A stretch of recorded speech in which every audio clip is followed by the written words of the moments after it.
జ్ఞానము లేని వారికి బుద్ధి కలిగించుటకును, జ్ఞానము లేని వారికి బుద్ధి కలిగించుటకును, యవనులకు తెలివియు వివేచనయు పుట్టించుటకును తగిన సామెతలు. ప్రైజ్ లార్డ్, హల్లెలూయా. నిజంగా ప్రియమైన బిడ్డలారా, యవనస్తులుగా ఇక్కడ ఉన్నటువంటి సంఘానికి వస్తున్న బిడ్డలు యవనస్తులుగా మరి ఎంతమంది సామెతల గ్రంథం అంతా చదివి అన్నవాళ్ళు చేతులు ఎత్తండి ఒకసారి. యవనస్తులుగా సామెతల గ్రంథం చదివారా? ఏమి చదవకపోతే చదవండి. ఏం చేయాలా? క్షుణ్ణంగా ఏం చేయాలి? సామెతల గ్రంథం చదవండి. అన్ని విషయాలు దాంట్లో ఉంటాయి మీకు. అంటే అవి మేము చదవలేమంటారా? చదువుతారా? చదవరా? చక్కగా ధ్యానించండి. సామెతల గ్రంథం చక్కగా ఏం చేయాలా? ధ్యానించాలా. ఏం చేస్తుందంటే ఇది జ్ఞానము లేని వారికి బుద్ధి కలిగిస్తుంది అంట.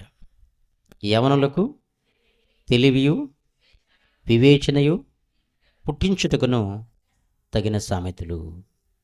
ప్రైజ్ ది లార్డ్, హల్లెలూయా. ప్రియదేని బిడ్డలారా, జ్ఞానము లేని వారిని ఏమంటుందంటే బైబిలు, జ్ఞానము లేని వాళ్ళని, వివేచన లేని వారిని బైబిల్ ఏమని సెలవిస్తుందంటే బుద్ధిహీనులు అని తెలియజేస్తుంది. ఏం తెలియజేస్తుంది? బుద్ధిహీనులు. బైబిల్లో మనం చూస్తే బుద్ధిహీనులు ఎవరంటే ప్రియమైన బిడ్డలారా, జ్ఞానము లేనటువంటి వాళ్ళు. జ్ఞానము లేనటువంటి వాళ్ళు బుద్ధిహీనులు. అంటే ఇంకా ఎవరంటే వివేచనట్టు లేనటువంటి వాళ్ళు. బుద్ధిహీనులు ఎవరంటే వివేచన లేనటువంటి వాళ్ళు. బుద్ధిహీనుల యొక్క జాబితా గత రాత్రి సామెతల గ్రంథం ధ్యానిస్తున్నప్పుడు బుద్ధిహీనులు జాబితా మనం సామెతల గ్రంథం ధ్యానిస్తే అక్కడ మనకు కనబడతారు. అసలు బుద్ధిహీనుడు అని ఎవరిని అంటారు అని అంటే, బుద్ధిహీనుడు అని ఎవరిని అంటారంటే బైబిల్ లేఖనాలు మనం ధ్యానించుకుందాం, చదువుకుందాం. 14వ అధ్యాయం, సామెతల గ్రంథం 14వ అధ్యాయము 1వ వచనం చదువుకుందాం. బుద్ధిహీనులను ఎవరు అంటారో చదువుకుందాం. 14వ అధ్యాయము ఒక్కసారి ఉండండి. ఓకే.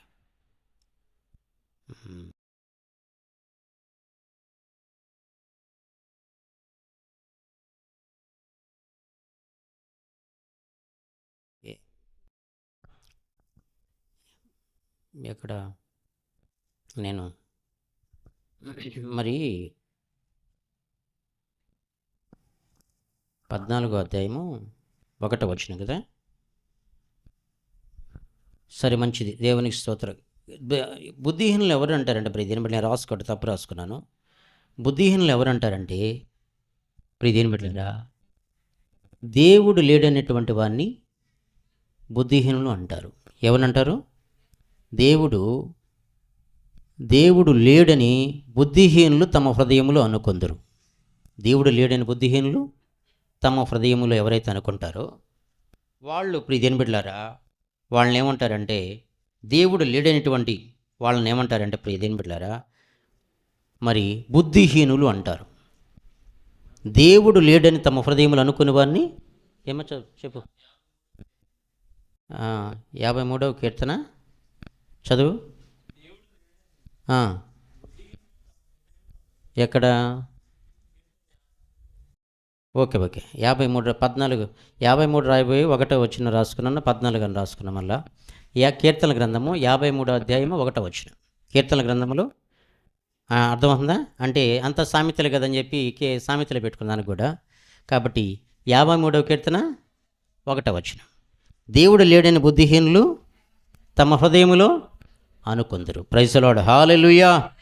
కాబట్టి ప్రియదేని బిడ్డలారా, వీళ్ళు ఎవరంటే జ్ఞానము లేనటువంటి వాళ్ళు, వివేచన లేనటువంటి వాళ్ళు. ఇంకా వీళ్ళ గురించి మనం ధ్యానించుకున్నట్లయితే ప్రియదేని బిడ్డలారా, బైబిల్ లేఖనాల్లో మనం చూస్తే వీళ్ళంట సామెతల గ్రంథం దీంట్లో వస్తాయి. సామెతల 29వ అధ్యాయము, సామెతల 29వ అధ్యాయము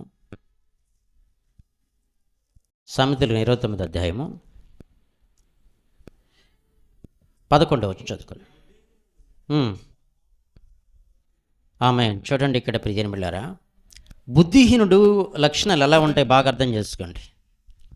అది ఒక్కోసారి నీతో మాట్లాడుతున్నప్పుడు నాతోనే మాట్లాడుతున్నా అనిపిస్తుంది. ఒక్కోసారి దేవుడు నాతోనే మాట్లాడుతున్నాడు అనిపిస్తుంది ఒక్కోసారి. బుద్ధిహీనుడంట 11వ వచనం చూస్తే, బుద్ధిహీనుడు తన కోపమంతా కనపరచును. బుద్ధిహీనుడు తన కోపమంతా ఏం చేస్తారంట? కనపరుస్తాడంట.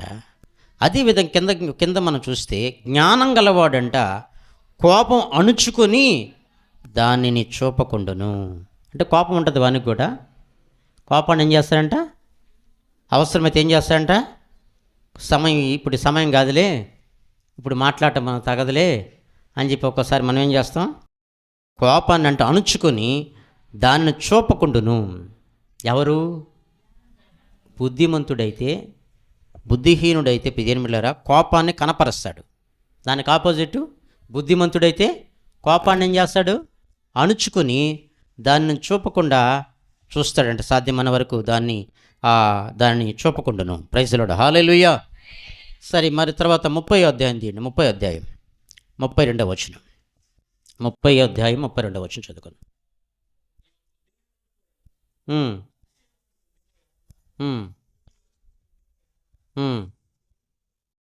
ప్రైజ్ లార్డ్, హల్లెలూయా. నీవు బుద్ధిహీనుడివై అతిశయపడి ఉండిన ఎడల, కీడు యోచించి ఉండిన ఎడల నీ చేతితో నోరు మూసుకొనుము. నీ చేతితో ఏంటంట? నోరు మూసుకొనుము. ఏమని రాయబడింది ఇక్కడ 32వ వచనంలో? నీవు బుద్ధిహీనుడివై అతిశయపడి ఒకవేళ ఏమైనా తొందరపడి మాట్లాడినట్లయితే, కీడు యోచించి ఉండిన ఎడల నీ చేతితో నోరు మూసుకొనుము. ప్రైజ్ ది లార్డ్, హల్లెలూయా. ప్రియదేని బిడ్డలారా, బైబిల్లో ఒక మాట ఉంది, గుర్తొస్తుంది, రాసుకోలేదు నేను. ఈ మాట చదివిన తర్వాత ఆ మాట గుర్తొస్తుంది నాకు. ఏంటంటే, జీవ మరణములు ఏ వస్తువులు ఉంటాయంట? నాలుక వస్తువులు ఉంటాయంట. అందుకని తొందరపడి మాట్లాడి అతిశయపడినట్లయితే నువ్వేం చేయమంటున్నాడు ఇక్కడ? కీడు యోచించి ఉండిన యెడల నీ చేతితో నోరు మూసుకొనుము. నీ చేతితో ఏం చేయాలంట? ఒక్కోసారి ప్రైజ్ ది లార్డ్, హల్లెలూయా. నోటిని ఏం చేయాలి మనం? ఒక్కోసారి ఇట్లాగా ఏం చేస్తారు? ఒకవేళ తొందరపడి మాట్లాడుతున్నావు, మీ అమ్మ మీ నాయన ఏం చేస్తారు? ఎదురుగా ఉండి అంటారు లేదా? సైకిస్తారు లేదా? నీకు కొంచెం జ్ఞానం లేదనుకోండి ఒక్కోసారి. అర్థం ఉందా? కాబట్టి ఇప్పుడు ఇదేం బిడ్డారా, నీ చేతితో నోరు మూసుకున్నాము. ఓకే, మంచిది. తర్వాత లేఖనాలు మనం ధ్యానించుకున్నాం. సో అదేవిధంగా ఇప్పుడు ఇదేం బిడ్డారా, బుద్ధిహీనుడు ఇప్పుడు ఇదేం బిడ్డారా ఎలా ఉంటాడంటే, ఇంకా మొదటి అధ్యాయం చూడండి, సామెతలు మొదటి అధ్యాయంలోకి రండి. 32వ వచనం, సామెతల గ్రంథం.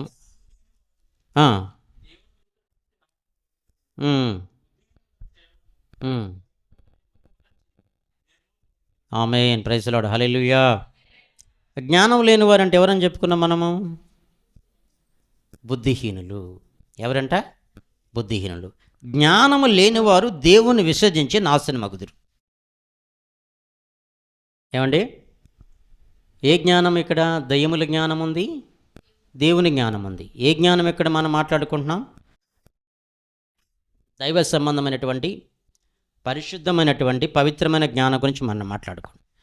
జ్ఞానము లేనివారు తమ దేవుని విసర్జించి నాశనమగుదురు. బుద్ధిహీనులు క్షేమం కలిగిందని మైమరిచి నిర్మూలమగుదురు. బుద్ధిహీనులు క్షేమం కలిగింది కదా, ఇంకేం మనకి ఈయన ఎదురులేదు ఇక అన్నట్టుగా క్షేమం కలిగిందని మైమరిచి నిర్మూలమగుదురు. ప్రైజ్ ది లార్డ్, హల్లెలూయా. అదేవిధంగా ప్రియదేని బిడ్డలారా, ఇంకా బైబిల్లో మనం చూస్తే బుద్ధిహీనులకు కలిగేది బాగా రాసుకోవాలి, మీరు అవసరమైతే రాసుకోవాలి ఇవి. సామెతల గ్రంథం 3వ అధ్యాయము 35వ వచనం మనం చూస్తే, 3వ అధ్యాయము, జ్ఞానులు ఘనతను స్వతంత్రించుకుందరు. జ్ఞానులు ఏం చేస్తారంట? అంటే జ్ఞానులని దగ్గర ఏం పెట్టుకోవాలి మీరు? బుద్ధిమంతులను పెట్టుకోవాలా. ఏం పెట్టుకోవాలా? బుద్ధిమంతులను పెట్టుకోవాలా. బుద్ధిమంతులు ఘనతను ఏం చేస్తారంట? స్వతంత్రించుకుందరు. బుద్ధిహీనులు అవమానభరితులగుదురు. బుద్ధిహీనులు ఏమవుతారంటండి? అవమానభరితులకు. ఎవరికి బుద్ధిహీనులంటే ఏం చెప్పుకున్నాం మనం? జ్ఞానం లేనివాళ్ళు, జ్ఞానం లేనివారు, వివేచన లేనటువంటి వారు. ఇంకా మనం బైబిల్ లేఖనాల్లో మనం చూస్తే ఏముంది? మొదట 53:1 కదా, దేవుడు లేడని బుద్ధిహీనులు తమ హృదయములో అనుకొందరు. దేవుడు లేడని ఎవరంటారంట? దేవుడు లేడని బుద్ధిహీనులు అంటారు. బుద్ధిహీనులు దేవుడు లేడని తమ హృదయములు అనుకొందరు. కాబట్టి ఇప్పుడు దేని బిడ్డలారా, లేఖనాలు త్వరగా మనము ఒక్కసారి బుద్ధిహీనుల గురించి ధ్యానించిన తర్వాత నేను ముగిస్తాను. చూడండి, బైబిల్ గ్రంథంలో మనం చూస్తే 2వ అధ్యాయము 11వ వచనం చదువుకుందాం.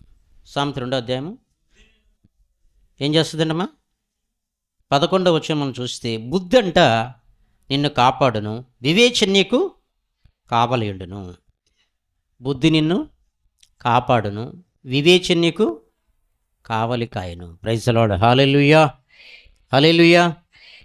కాబట్టి ప్రియదేని బిడ్డలారా, కాబట్టి బుద్ధి మనల్ని కాపాడుతుంది, వివేచన కావలి కాస్తుంది.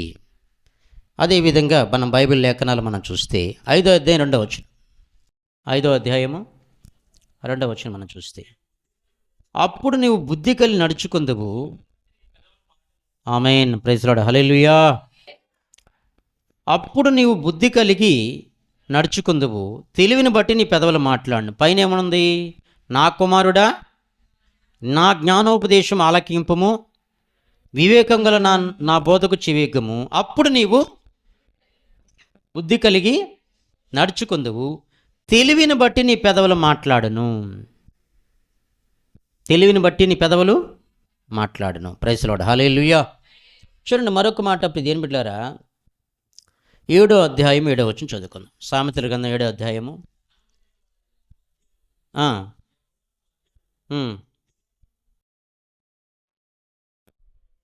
Praise the Lord. చూడండి ప్రియదేని బిడ్డలారా, జ్ఞానము లేని వారి మధ్యను, యవనుల మధ్యను బుద్ధి లేని పడిచేవాడు ఒకడు నాకు కనబడను. ఎవరి మధ్యలో కనిపడంటే బుద్ధి లేనివాడు? జ్ఞానము లేని వారి మధ్యన బుద్ధి లేనివాడు ఒకడు కనబడ్డంటే ఎవడాడు? ఎవడమ్మా వాడు? పడుచువాడంట. ఎవరంట? ఏమని రాబడిందట? బుద్ధి లేని పడుచువాడొకడు నాకు కనబడును. యవను ఎక్కడ కనపడ్డా అంటాడు? యవనుల మధ్య, బుద్ధి లేని వారి మధ్య పడుచువాడొకడు నాకు కనబడను. పడుచువాడొకడు నాకు కనబడను. వాడు ప్రియదేని బిడ్డలారా, ఆ బుద్ధి లేనటువంటి వాడు, ఆ జ్ఞానం లేనటువంటి వాడు, ఆ వివేచన లేనటువంటి వాడంట. ఈ బుద్ధి లేని వాడు ఎలా ఉంటాడంటే ప్రియదేని బిడ్డలారా, చూడండి 8వ వచనం మనం చూస్తే, నేను కొన్ని వచ్చి నేను చదివి వినిపిస్తాను. వీడు, ఈ బుద్ధి లేనివాడు, ఈ పడుచువాడు, ఈ బుద్ధి లేనటువంటి వారి మధ్యలో ఉన్నటువంటి ఈ యవనస్తుడు ఎలా ఉంటాడంటే, సంధివేళ ప్రొద్దుగుక్కిన తర్వాత చిమ్మ చీకటి గల రాత్రి వేళ వాడు జారస్త్రీ సందు దగ్గరనున్న వీధిలో తిరుగుచుండును. వాడు ఎక్కడ తిరుగుతాడంట? ఏ సందులో తిరుగుతాడంటమ్మా? బాగా వినాలి, జాగ్రత్తగా ఉండాలి. యవనస్తులు కానీ స్త్రీలు కానీ జాగ్రత్తగా వినాలి ఈ మాటలు. వాడు ఎలా, ఆ పడుచువాడు ఎక్కడ తిరుగుతాడంట? సంధ్యవేళ. సంధ్యవేళ అంటే అమ్మా ఎప్పుడమ్మా? సంధ్యవేళ అంటే ఎప్పుడు? అప్పుడప్పుడు చీకటి పడుతుంటా చూడు. నేను కనబడను కదా చీకట్లో, సందులో తిరిగినా కానీ, ఈ గొంతులో తిరిగినా నేను కనబడను కదా, ఈ వీధిలో తిరిగినా నాకు మసకగా ఉంటుంది కదా. వాడంట సంధివేళ ప్రొద్దుగుక్కిన తర్వాత. ఎప్పుడంట? సంధివేళ. ఎవరంటే వీడు? బుద్ధి లేనటువంటి వాడు, యవనస్తుల మధ్యలో ఉన్నాడు. ఇంకా ఎవరంట? వీడు పడుచువాడంట. పడుచువాడంటే నాకు తెలియదు, ఎవరు చెప్పండి. పడుచువాడంటే మీరు చెప్పండి. యవనస్తుని రాయబడింది కదా. అంటే యవనస్తుడు అంటే ఒక 40 దాకా కూడా యవనస్తులు ఉన్నారు కదా ఇప్పుడు, అంతే కదా. అంటే పడుచువాడంటే మనము టీనేజ్ అని ఏ వయసు నుంచి ఏ వయసు దాకా అంటే మనం తమ్ముండమ్మా. Praise the lord. టీనేజ్ అంటే ఎప్పుడు నుంచి అంటాం? అక్కడది అది చదువుకున్న వాళ్ళు 13 నుంచి 19 దాకా. 13th నుంచి టీనేజ్, 13, 14, 15, 16, 17, 18, 19 టీనేజ్. వీడిని ఏమంటారు? పడుచువాడు. ఎవరమ్మా? పడుచు. వీడు కూడా యవనస్తుడే. వీడు కూడా ఎవరు? యవనస్తుడే. కానీ ఇప్పుడు ఇదేం పెట్టారు ఇక్కడ? వీడంట సంధివేళ ప్రొద్దుగూకిన తర్వాత చిమ్మ చీకటి గల రాత్రివేళ వాడు జారస్త్రీ సందు దగ్గరనున్న వీధిలో తిరుగుచుండును. జారస్త్రీ అంటే ఎవరమ్మడమా? నేను మీకు ఇప్పుడు ఆదివారం మెసేజ్ చెప్పినట్టు చెప్పటంలో మీకు నేను బైబిల్ స్టడీ చెప్పినట్టు చెప్తున్నా కోసం. Praise lord. హల్లెలూయా. జారస్త్రీ అంటే ఎవరండి ఆవిడ? మీకేం చెప్పాను మీకు నేను? మరి నేను తెలుసుకోవాలి కదా. జారస్త్రీ అంటే ఎవరంటే ప్రజలు బిళ్ళారా, జారత్వం అంటే ఏంటంటే ఇద్దరు పెళ్లి కానటువంటి వాళ్ళు చేసే పాపాన్ని జారత్వం అంటారు. ఇద్దరు పెళ్లి కానటువంటి వాళ్ళు చేసే పాపాన్ని ఏమంటారు? జారత్వం అంటారు. ఇద్దరు పెళ్ళైనటువంటి వాళ్ళు చేసేటువంటి పాపాన్ని ఏమంటారు? తెలుసుకోవాలా, చెప్పాలి మీరు గట్టిగా, వ్యభిచారం అంటారు. కాబట్టి వీడి పడుచువాడంట, వాడు జారస్త్రీ సందు దగ్గరున్న వీధిలో తిరుగుచుండెను, దాని ఇంటి మార్గమును నడుచుండెను. ఏ ఇంటి మార్గానంట? దాని అంటే ఎవరామె? జారస్త్రీ. ఎవరండి? దాని ఇంటి మార్గమున నడుచుండెను. Praise lord. హల్లెలూయా.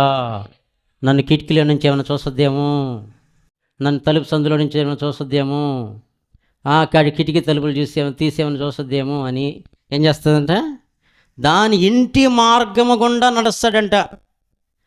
అంతటా వేశ్య వేషం వేసుకున్న కపటం గల స్త్రీ ఒకటి వానిని ఎదుర్కొన వచ్చెను. వాడిని ఏం చేస్తుందంట?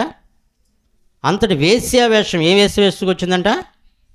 అంతటా అంటే మొహానికి మరి కొంతమంది చూడండి, మీరు బాగా చూడండి, ఏదబ్బా వీళ్ళకి డస్ట్ ఇన్ఫెక్షనా లేకపోతే ముక్కులకి మొహం అంతా కప్పుకోపోతారు, మొహం కనపడనీయకుండా. ఆయనే ముందు వెళ్తుంటే ఈమె వెనక కూర్చో ఉంటుంది, అసలు ఈ మొహమే కనపడదు. ఏందబ్బా వీళ్ళు అందంగా ఉందనే లేకపోతే డస్ట్ అలర్జీ అనే లేకపోతే ఏందబ్బా అనుకుంటాం మనం. కొంతమంది వేరే విధంగా మొహానికి ముసుకేసుకొని వాడి బండి మీద ఎక్కించుకోపోతూ ఉంటాడు. అర్థమైంది మీకు? కనపడలేదు ఎక్కడ మీకు? కనపడ్డారు కదా. హల్లెలూయా చెప్పండి ఒకసారి. హల్లెలూయా. అంతటా వేశ్య వేషం వేసుకున్న కపటం గల స్త్రీ ఒకటి వాడిని ఎదుర్కొని వచ్చును. అదంట బొబ్బలు పెట్టినది. అది ఎలాంటిదంట? బొబ్బలు పెట్టినది, స్వేచ్ఛగా తిరుగునది. ఎలా చేస్తుందంట? బాగా వినాలా, బాగా జాగ్రత్తగా వినాలా. ఎలా తిరగద్దంట ఆవిడ? బొబ్బలు పొట్టినదంట, స్వేచ్ఛగా తిరుగునది. అంటే నా ఇష్టం. ఏందా? నా ఇష్టం. నాయనేం చేస్తాడా? ఏం చేస్తావు నువ్వా? నా ఇష్టం. అవసరమైతే అట్లా మాట్లాడుతుంది. స్వేచ్ఛగా తిరిగినది అంటే బొబ్బలు పెట్టినది. బాగా ఎలా ఆలకించాల. బొబ్బలు పెట్టినది, స్వేచ్ఛగా తిరిగినది, దాని పాదములు దాని ఎంట నిలవవు. దాని పాదములు దాని ఎంట నిలవవు. ఒకప్పుడు ఇంటి ఎదుటను, ఒకప్పుడు సంత వీధుల్లోనూ అది ఉండును. ప్రతి సందు దగ్గరను అది పొంచి ఉండును. అది వారిని పట్టుకొని ముద్దు పెట్టుకొనును. సిగ్గుమాలను ముఖం పెట్టుకొని ఇట్లను సమాధాన బలులను ఏమంటుందంట? మళ్ళా సమాధాన బలులను నేను అర్పింపవలసి ఉంటిని. నేను నా మొక్కుబళ్ళు చెల్లించి ఉన్నాను కాబట్టి నేను నిన్ను కలుసుకున్న వాళ్ళని రాగా, నిన్ను ఎదుర్కొన్న వాళ్ళని బయలుదేరగా నీవే కనబడితివి అంటదంట. ఏంటంట? ఏం బలులంట? ఏం చెప్తుందో తెలుసా? అంతవరకు చాలు. సమాధాన బలులను సిగ్గుమాల ముఖం పెట్టుకొని ఇట్లా అంటదంట. ఏమంటదంట? సమాధాన బలులను నేను అర్పింపవలసి ఉంటిని. నేను నాకు మొక్కుబళ్ళు చెల్లించి ఉన్నాను కాబట్టి నేను నిన్ను కలుసుకొనవలని రాగా, నిన్ను ఎదుర్కొనవలనని బయలుదేరగా నీవే కనబడితివి. నీవే నాకు కనబడితివి. Praise lord. హల్లెలూయా. వాళ్ళు ఎలా చూస్తారో తెలుసా మీకు? ఎలా చూస్తారో తెలుసా మీకు? జార స్త్రీలు ఇలాంటి వాళ్ళు ఎలా చూస్తారు మీకు తెలుసా మీకు? ఎలా చూస్తారా? నీ కనుచూపంట సూటిగా వాళ్ళు ఉండాలంట. వాళ్ళు ఏం చేస్తారంటే కనురెప్పలంట ఇట్లా చూస్తారంట. ఒక సూటికి మన కనురెప్పలు ఎలా ఉండాలంట? అటు ఇటు చూస్తే కన్ను ఎగరేస్తామా లేదా? కన్ను రెప్పలు అటు ఇటు అటు ఇటు అంట కొన్ని ఎగరతా అంటా ఉంటాయి లేదా? బైబిల్లో ఏముందంటే నీ కనురెప్పలు సూటిగా ఉండాలా, చూడాలన్నమాట. సూటిగా ఉన్నప్పుడు కదలవు. అటు ఇటు చూస్తున్నాయి అనుకో, మన కళ్ళు అటు ఇటు ఇటు ఇటు చూస్తున్నాయి అనుకో, కనురెప్పలు ఏమవుతాయి? కదులుతుంటాయి లేదా? కాబట్టి ఇప్పుడు దేని బిడ్డలారా, వీళ్ళు ఎవరంటే ఇప్పుడు దేని బిడ్డ ఇలాంటి వాళ్ళు ఎవరంటే వీళ్ళు బుద్ధిహీనులని బైబిల్ సెలవిస్తుంది. ఎవరమ్మా వీళ్ళు? వీళ్ళు బుద్ధిహీనులంట. దేవుడు లేనిని బుద్ధిహీనులు తమ హృదయములు అనుకుందరు. దేవుడు లేనిని బుద్ధిహీనులు తమ హృదయములో అనుకుందరు. కాబట్టి వీళ్ళు చేసే పనులన్నీ కూడా ఇలాగ ఉంటాయి అన్నమాట. వీళ్ళు చేసే, నేను చిన్నప్పుడు కొన్ని పుస్తకాలు చదివేవాడిని ప్రియమైన బిడ్డలారా. పుస్తకాలు చదివి నేను కూర్చొని చదువుతుంటే మా అమ్మ ఏమనేదంటే, వరి వరి వరి నీకు పిచ్చి వచ్చేస్తుందని అనేది పుస్తకాలు చదువుతూ ఉంటే. అన్నం తినకుండా ఏం తినకుండా ఆమెకి తెలియదు కాబట్టి అలా అనేది. ఒక ఉజ్జీవం అనే ఒక పుస్తకం ఉండేవి. ఉజ్జీవం 1, ఉజ్జీవం 2 అనే ఒక పుస్తకాలు దానియేలు గారు రాసిన, ఆ కాలంలో రాసిన పుస్తకాలు ఉండేది కొన్ని. ఒక ఆయన నాకు ఫ్రీగా ఇస్తే నేను చదువుకునేవాడిని. ఒక పెద్ద ఆయన బుక్ స్టాల్ ఉండేదానికి. నేను ఆయన బట్టలు ఉతికేవాడిని. ఆయనకి మంచి ఇస్త్రీ చేసి మంచిగా నీళ్లు కాగబెట్టి ఆయనకి స్నానం చేయించేది. ఆయన పెళ్లి చేసుకోకుండా ఉన్నాడే మళ్ళా పాపం. వాళ్ళ ఆస్తి కూడా పేదవాళ్ళకి రాయిచ్చేసాడు. ఉన్నాడు. ఆ పుస్తకాలు చదివినప్పుడు ఏమనేదంటే పిదిన్ బిళ్ళారా, నా కుమారుడా అంటే తల్లికి కుమారుడికి, తండ్రికి కుమారుడికి అలాగా ఒక్కొక్క విధానం రాస్తారు కదా, ఆ విధంగా రాసిండేది. నా కుమారుడా వీధిలోకి వెళితే పులినోట్లో పడతావరా అనేది. వీధిలోకి వెళితే పులినోట్లో పడతావరా జాగ్రత్తగా అని రాసిండేది. ఇలాగా కాబట్టి ఇప్పుడు ఇదేం బిడ్డలారా, కాబట్టి వీడు ఎక్కడ తిరుగుతాయంట? సంధివేళ ప్రొద్దుగుక్కిన తర్వాత చిమ్మ చీకటి గల రాత్రి వేళ. ఏ చీకటమ్మా? చీకటి కూడా ఎలాంటి చీకటి అంట? చిమ్మ చీకటి గల రాత్రి వేళ వాడు జారస్త్రీ సందు దగ్గరున్న వీధిలో తిరుగుచుండెను. ప్రైజ్ ది లార్డ్, హల్లెలూయా. కాబట్టి ప్రియ దేని బైబిల్ లేఖనాలు మనం ధ్యానించుకుందాం. సామెతల గ్రంథం 10వ అధ్యాయం తీయండి ఒకసారి. 10వ అధ్యాయము 21వ వచనం చదువుకున్నాం. 10వ అధ్యాయము 21వ వచనం చదవండి.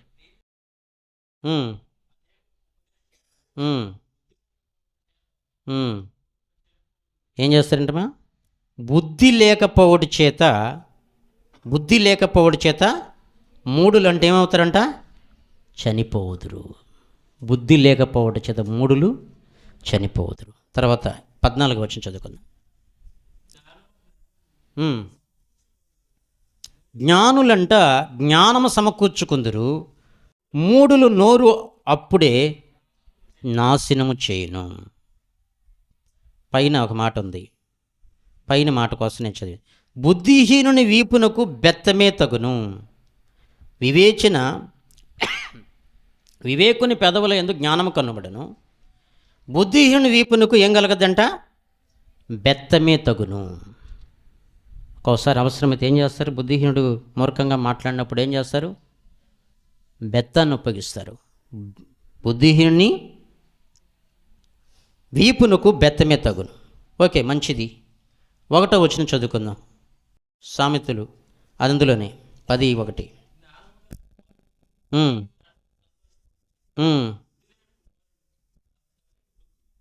Praise the Lord. ఏం చేస్తాయంటమ్మా? జ్ఞానము గల కుమారుడు తండ్రిని ఏం చేస్తాయంట? సంతోషపరచును. బుద్ధి లేని కుమారుడు తన తల్లికి దుఃఖము పుట్టించును. బుద్ధి లేని కుమారుడు తన తల్లికి ఏం చేస్తాడంట? దుఃఖం పుట్టించును. ఇలాంటి వాక్యాలు చెప్తే ఈ సంఘానికి వస్తారు. రోజు ఇలాంటి వాక్యాలు చెప్పాను అనుకోండి, సంఘానికి వస్తారా రారా? కొంతమంది ఫిల్టర్ అయిపోతారు, కొంతమంది ఏమైపోతారు? ఫిల్టర్ అయిపోతుంటారు. అవునా కదా? వాళ్ళు ఏం చేస్తున్నా కానీ, ఏం చేసినా కానీ, అమ్మ దేవుడు నిన్ను ఆశీర్వదిస్తాడు, దేవుడు నిన్ను దీవిస్తాడు, నమ్ము, విశ్వసించు, స్వస్థ ఇప్పుడే శీఘ్రంగా నీకు లభిస్తుంది అంటే ఏం చేస్తారు? అందుకని వస్తారా? కాబట్టి ఇప్పుడు దేని బిడ్డలారా, బైబిల్ సెలవిస్తుంది. ఏమని సెలవిస్తుందంటే, బైబిల్లో మనం చూస్తే జ్ఞానులకు జ్ఞానము గల కుమారుడు తన తండ్రిని సంతోషపరచును, బుద్ధి లేని కుమారుడు తన తల్లికి దుఃఖము పుట్టించును. బుద్ధి లేని కుమారుడు తన తల్లికి ఏం చేస్తాడంట? దుఃఖం పుట్టించును. జ్ఞానము కలిగినటువంటి వాడైతే, బుద్ధి కలిగిన వాడైతే తండ్రిని ఏం చేస్తాడంట? సంతోషపరుస్తాడు. బుద్ధి లేని కుమారుడైతే ఇప్పుడు దేని బిడ్డారా ఏమవుతాడంటే తన తల్లికి దుఃఖం పుట్టిస్తాడంట. ప్రైజ్ ది లార్డ్, హల్లెలూయా. అదేవిధంగా ప్రతి 13వ అధ్యాయం తీయండి ఒకసారి, త్వరగా చదవండి. నేను వాక్యం కూడా చెప్పాలి, నేను మీకు వినిపించాలని. 13వ అధ్యాయము 16వ వచనం.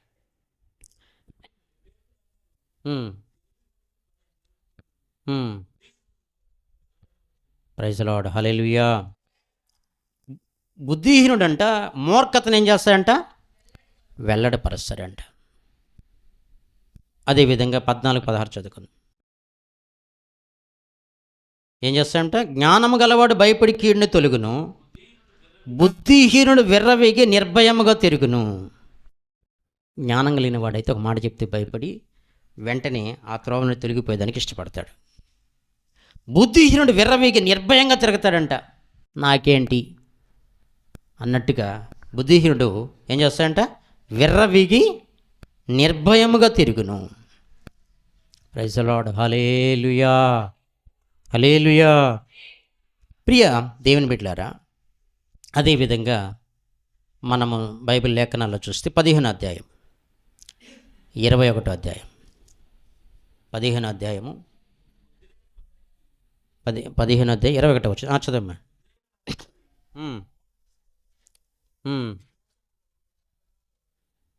బుద్ధి లేని వానికి మూఢతంట సంతోషకరమంట. ఏంటమ్మా? బుద్ధి లేని వాడికి మూఢత సంతోషకరము. అదేవిధంగా 14వ వచనం.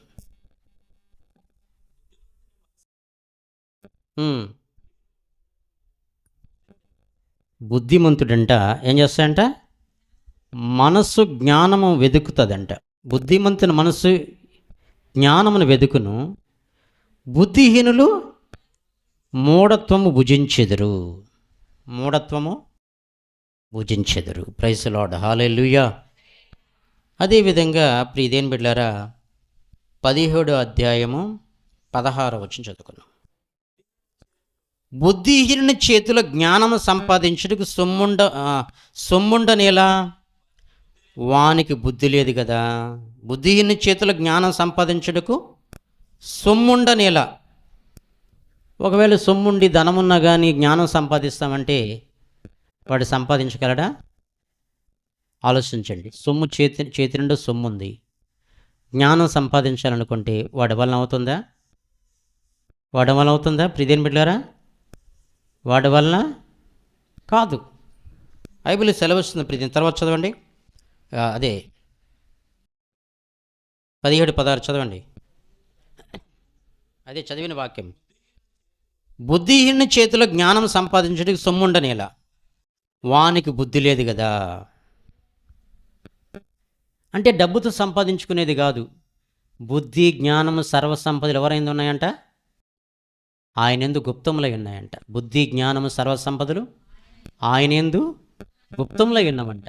కాబట్టి ఇక్కడ బైబిల్ అసలు బుద్ధిహీనుని చేతిలో జ్ఞానం సంపాదించుటకు సొమ్ముండనేలా వానికి బుద్ధి లేదు కదా. వానికి బుద్ధి లేదు కదా. Praise the lord, hallelujah. చూడండి మరొక మాట 19వ అధ్యాయము 1వ వచనం చదువుకుందాం. బుద్ధిహీనుడై తన పెదలతో మూర్ఖముగా మాట్లాడు వానికంటే యథార్థముగా ప్రవర్తించు దరిద్రుడే శ్రేష్ఠుడు. ఎవరికంటే ఎవరు శ్రేష్ఠుడంట? బుద్ధిహీనుడి కంటే దరిద్రుడే శ్రేష్ఠుడంట. ఎందుకని? ఈ దరిద్రుడు ఏం చేస్తాడంటే యథార్థంగా ప్రవర్తిస్తాడంట. ఈ బుద్ధిహీనుడు ఎలా మాట్లాడుతాడంట? మూర్ఖంగా ప్రవర్తిస్తాడంట. పోరా సలిగానే నీతో మాట్లాడే కంది ఇంకోరితో మాట్లాడచ్చు కానీ మరి మూర్ఖంగా మాట్లాడతావా? అన్యాయంగా మాట్లాడతావు నువ్వా? అసలు నీతో మాట్లాడలే నేను, నా వల్ల కాదు. నీతో ఎవరు మాట్లాడతారు అసలు మూర్ఖుడితో అంటారా లేదు? మామూలుగా అంటాం లేదు, మాట్లాడతాం లేదు. అంటే వాళ్ళు సరైనటువంటి విధానంలో మాట్లాడరు. సరైనటువంటి విధానంలో మాట్లాడినప్పుడు ఏం పెట్టలేరా వాళ్ళతో ఎవరు కూడా మాట్లాడడానికి ఇష్టపడరు. బుద్ధిహీనుడే తన పెదవులతో మూర్ఖంగా మాట్లాడు వానికంటే యథార్థముగా ప్రవర్తించు దరిద్రుడే శ్రేష్ఠుడు. Praise the Lord, hallelujah.